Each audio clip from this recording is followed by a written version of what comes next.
Congrats.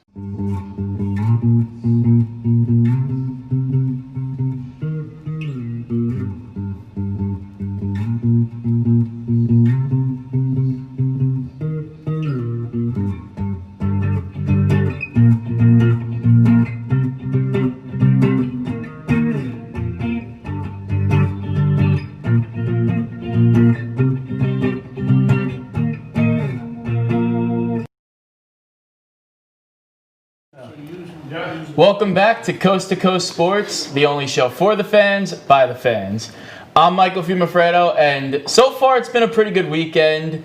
First of all, the Jets didn't lose, so that's obviously a good sign. Now, obviously, they play the Patriots tonight on Monday Night Football. But the other big story of the day, the big game, how about them Trojans, people? USC down 27-14, 6 minutes left to go in the fourth quarter. I went in the shower, I was ready to start crying, put on some sad music, came out, 3 minutes to go, find the back of the end zone, Brew McCoy, his first touchdown as a Trojan, get the onside kick, now I'm standing up, texting my friends, like, we're back in this, but let's not get our hopes up, Drake London right down the middle of the field on 4th and 9, touchdown, we're up, stopped Arizona State, won the game 28-27. Playoff hopes are still alive, folks. We're gonna have to take a little bit of a break on USC, though. Talk about them a little later on this week. Maybe I'll bring the boys back on out in California and discuss what went on in that game and the upcoming matchup against Arizona. But today I have a very special guest. If you haven't noticed, the big man sitting right next to me. He's actually one of only 11 players from Staten Island to set foot on an NFL field. He was arguably one of the best players in Staten Island history, as coming out of Curtis High School, he was ranked number 3 on ESPN's 150 and the best defensive tackle in that class of 2010. He also competed in track and field, but went on to play defensive tackle at the University of Florida, where he played for Urban Meyer and Will Muschamp. He was drafted first round in 2014 by the New England Patriots, won a Super Bowl ring there, finished out his career in New England after the 2015 season, then did a coast-to-coast move like myself and went out to LA, played for 3 seasons with the Rams, went back to a Super Bowl, and ended up losing to his former team, the New England Patriots. But next to me, joining me now on Coast to Coast Sports, our first ever Wednesday guest, or I guess this is a Monday show, but Dominique Easley, everybody. Give a round of applause to him. Thank you for having me. Now, Dominique, you've obviously very good player, 5 seasons, college star, first-round pick, 2-time Super Bowl player. What are you up to now? I mean, it's been a while since you set foot on the field, but you got a big project going on. Mm-hmm. Yeah, a little something. I'm into a couple things. I have a store, Dollar Party. It's a dollar plus and party store. So got that going on in New Jersey. Nice. I'm a father of 3. Oh, 3 boys. So I got my hands full. As well as I also grow marijuana in California. Oh, so wow. I grow myself. Yeah, I heard about that. Now, obviously, I moved out to California to go to school there. I came back now, but I've noticed that's sort of getting big now. It's turned legal a few years back, and now it's starting to come around to all 50 states. So how do you see that growing? Do you think you'll move out of California into other states or keep it local? Yeah, definitely. Being that Jersey, they just passed their recreational bill. So being that they're opening up more opportunities for people to get licensed, especially minority-owned, they're big on that. So it's a way in. So I'm definitely planning on coming to Jersey. Yeah, so now I actually find this interesting because a lot of guys, Josh Gordon comes to mind when I think of just NFL players in sports, athletes in general, who have had their careers kind of ruined for using marijuana. Now, as this starts getting legal, what do you think the regulations and restrictions are going to be for certain players that are trying to use during season? Yeah, so last season, the NFLPA, they was just in litigation with the NFL, so we came to new terms with our board. So now nobody gets suspended. You don't get docked. I think you don't get docked with pay. So they're lightening it up. You got to have a higher dose in your system to fail a test. So they starting to realize it's a help, instead of a hurt. So now, when you say it's a help or a hurt, people use it to recover, I guess, right? Because that's Yeah, Obviously very recover, helpful. and then you get to stay away from all the pain pills. Okay. You know what I mean? Because a lot of us they wind up getting addicted to pain pills. You know, just from being hurt so much. So you take that away from the equation. Yeah, and obviously you've been hurt a few times in your career, but so if you had that option to use marijuana over some of those other pills and surgeries, would you? Oh yeah, I would have definitely use it, right? Yeah, definitely. I definitely am a user now. You know that I'm gone now, so I definitely do use it, and it definitely does help me on an everyday basis. So do you think you'll see in the future a time where that's like the go-to for all athletes in general, just moving off of pain pills? Yeah, it's really? definitely coming. Yeah, it's coming. It's coming. All right, that's going to be an interesting day. And, I feel like a lot of guys would be kind of upset that are playing now that they don't have that. If 5 years down the road, that's going to be a thing that's prominent in all leagues. Yeah, that comes with, history. You need somebody to start the talk to finish it. Yeah. You know? So, in your opinion, just right now, if a player ended up testing positive, do you think they should be suspended, or do you think they should definitely try and work something out? I mean, I personally never thought that should be a law, but you know how personal thoughts get into it. Now, I want to shift some gears here into just the NFL in general. Now, obviously, you're a busy man. You haven't really had time to watch most of the games going on this season like I have, but I want to talk about one of your former teammates, and it's a guy that's not even on the same team as he was when you were playing, but Tom Brady now on the Buccaneers had a really bad game last night. I seen some of the highlights. Yeah, mostly lowlights, but Yeah, exactly. 3 interceptions. They lost 38-3. Buccaneers were defeated by the Saints. But I mean, he hasn't had a bad year by any means. He's playing really well, up there in touchdowns. But what do you think? Sorry about that. It's all good. Yeah, that's happened to me a few times here. Friends text me, try to get on the live stream and everything. But do you think the Buccaneers could still be playoff Super Bowl contenders with Tom Brady? Did he have enough in the tank? I think he always has enough in the tank. Really? Yeah, I think he always has enough in the tank. I think he can change the culture around there. You know, he's bringing the Buccaneers to a different level of playing. So I think he has enough in the tank. Definitely, and he's got a lot of different receiving options now. Mike Evans, Chris Godwin, Antonio Brown was recently added there. I think they got enough. I think the Saints are definitely a kryptonite for them, though. They lost 2 games already to them. Maybe they're going to play it as a wild card team now and have to face off against the Philadelphia Eagles. But yeah. I mean, I can't. When it comes playoff, I can't see him losing. yeah, it's Tom Brady. He's great. And you've seen both sides of that too. Exactly. We can play in the Super Bowl from being on the defense or being on his team. Exactly. So, but what about your former team, the New England Patriots? They're probably having one of the worst years of the decade. Which is expected. Everybody expected what the expected was. Yeah, well, they're 2-5 right now, currently on a 4-game losing streak. And I don't know, what did you think of Cam Newton going there, replacing Tom Brady? Do you think it was going to work, or do you think it was going to be something like what's going on right now, expected? I think it could have definitely worked. I just think he has to get used to it's just a different culture. Definitely. You know, I think once he gets used to the culture and buys in, he can take them somewhere. Yeah, and with that said, what do you think Bill Belichick and that organization out there, what do they have up their sleeve for the years to come? How can they rebound from this?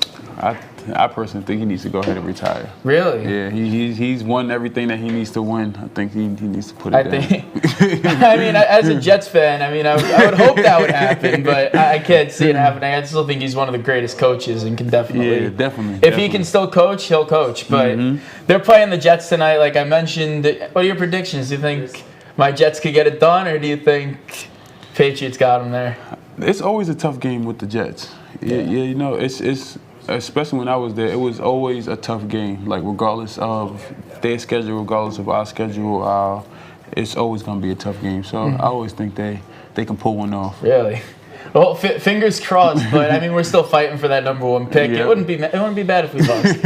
And now I know from my fantasy perspective, I got to bring it up, tell my folks how my team's doing. But we're in a tight one right now. Playing Jonathan, who's in first. He's got the Patriots defense.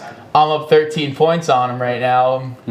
Hopefully the Jets could score a few times, but thanks. But moving on to your other team, the Los Angeles Rams. And now I've been having this debate with everybody. I watched them first 3 weeks of the season, and they looked phenomenal in my eyes. I thought Jared Goff was looking like a great quarterback. I thought Sean McVay and the offense were back to it with Todd Gurley not there anymore. But a lot of my friends think they're just like kind of imposters, and they're just winning games against bad teams, showing their true colors against other teams. What do you think about them right now? I mean, for me, I feel like defense is always going to be strong. You know, you got a young quarterback. He's definitely has made his mark, but definitely needs some more growing. You know, so and I think he's going to get there. So as the season goes on, I can see him definitely growing and turning it around. And becoming a strong force. I mean, here's what I've been thinking about it. Right now, they're 5-3. A lot of those games are against NFC East teams, but I thought in those games, Jared Goff kind of looked like what they drafted him as in the first round. And other games, he's kind of just not looked the same, looking like just having an off day. But the games he wins, they look like a top 10 team, and then games they lose, it's kind of the opposite direction. Like they won't make the playoffs. So. I think if he does have a stretch of games where he does play that way, they'll be fine. And I still think they're going to be in the playoffs. But yeah, definitely. I think they definitely be in the playoff. I think he'll turn it around. I gotta silence this. It's all good. But yeah, right now the Rams are 5-3. They've, like I said, they've beat the Giants. They beat the Eagles. They beat the football team. I think they beat the Cowboys week 1. But a lot of those games against not the best teams. But I still think, like I mentioned last week, they're still a playoff team, and I still think maybe they get lucky in a first-round matchup and can pull one out, move, and we'll see what they can do. I don't think they're a Super Bowl team yet, but definitely up there. And a contender. I wanted to talk about just some defensive players because obviously you've lined up with Aaron Donald. And one guy that I think is really becoming a superstar in this league is Myles Garrett. Yeah. I mean, I feel like he's been like that since he came in. You know, he's came in big, he's came in fast, he came in ready to play. Yeah. So. Now, who do you think's the best defender in the league right now? Without a doubt, AD. Yeah. Without a doubt. He is a monster, I have to say. Without a doubt. But who are some other guys that you like out there? Maybe even some defensive backs that we could talk about. I'm definitely what's his name from the Ravens? 24. Peters? Yeah. Marcus Peters? Yeah, I'm definitely an MP kind of guy. Definitely an MP. I see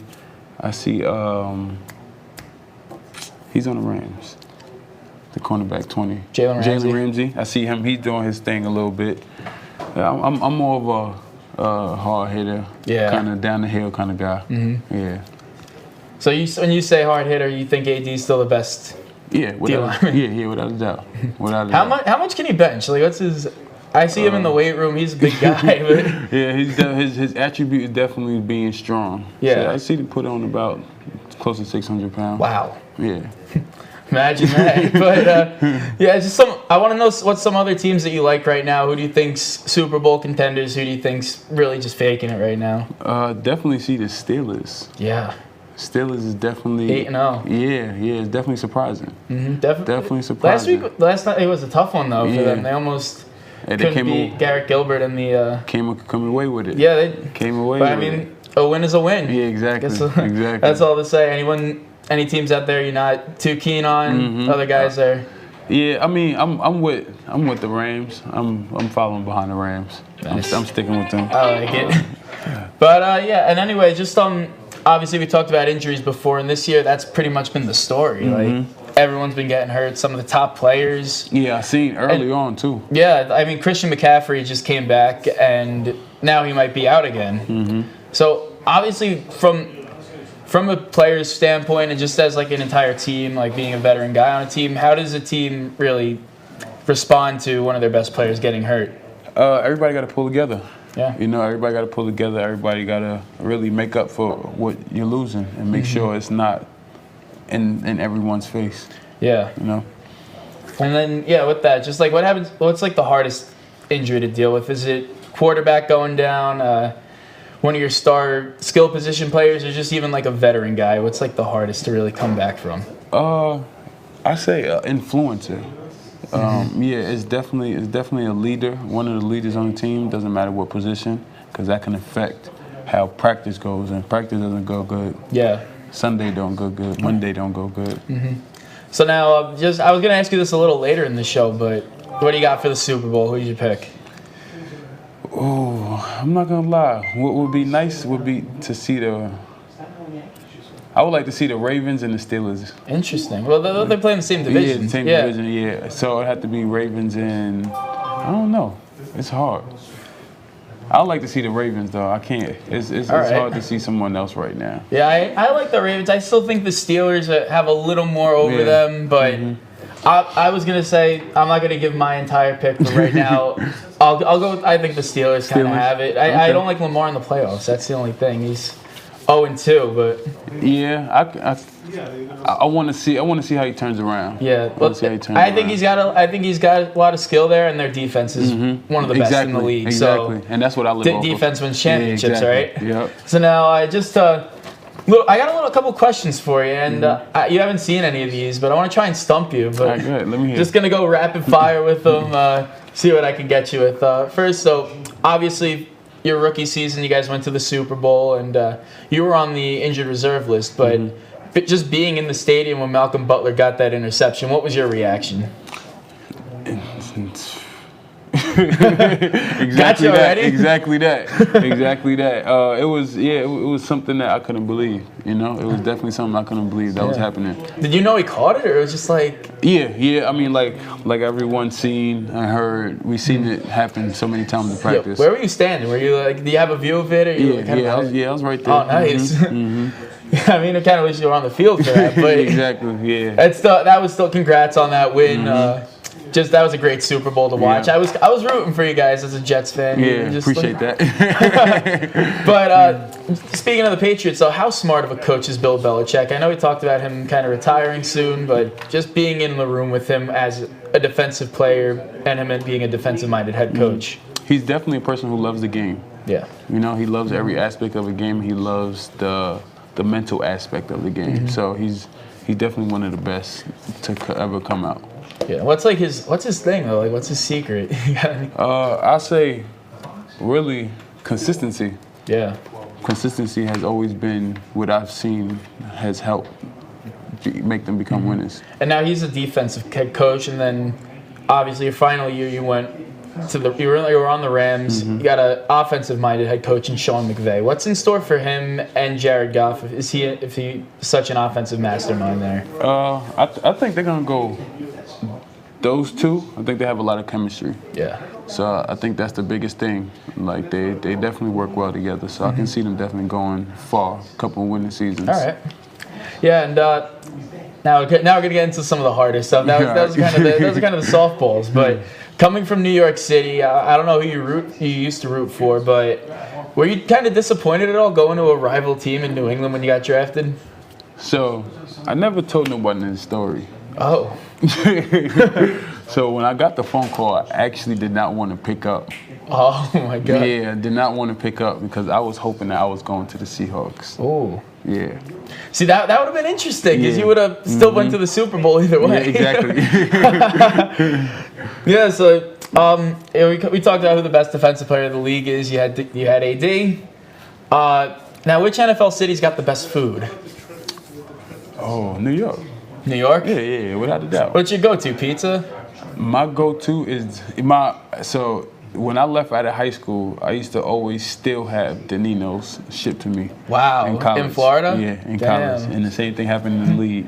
Wow. Yep. That's pretty nuts. Yeah. I got to figure out how to get that system down out in California. But yeah, that's the thing.